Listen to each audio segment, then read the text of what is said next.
How does one solve a cold case? The leads led nowhere, and the success rate of finding missing persons or solving crimes goes down the longer the case goes on. So what can you do to solve these cases? Play some poker? Actually, yes. Playing poker might do the trick.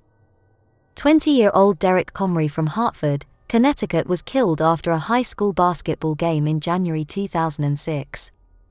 Sitting in the passenger seat of a friend's car, an unidentified man walked up to the window and shot Comrie in the face.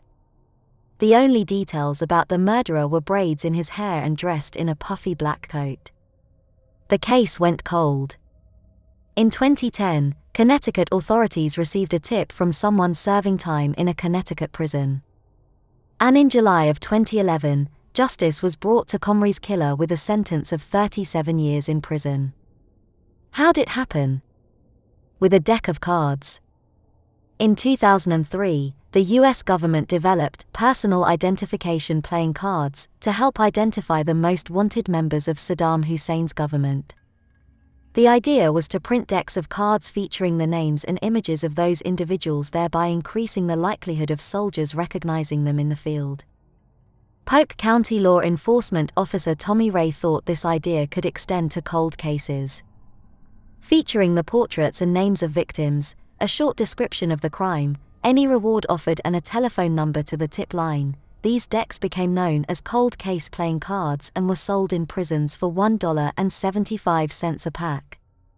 According to the chief inspector in the Connecticut office of the chief state attorney, the reason the cards work comes down to boredom, loose lips, and the potential for reward. Gossip travels, inmates brag about past exploits, and the moment someone realizes they have information that could be worth money or help get time knocked off their sentence, the choice to call in the tip becomes a no-brainer.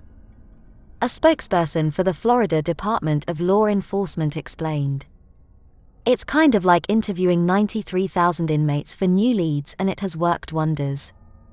While national data on the success of the playing cards isn't currently available, there have been a handful of cases closed because of them.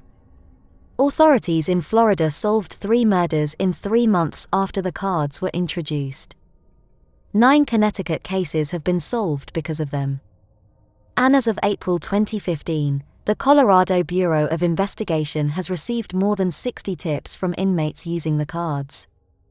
Versions have been distributed in more than a dozen states and Australia, while places like the Netherlands have opted for cold case calendars for inmates rather than playing cards, whereby police received 160 tip-offs after a trial run of the calendars.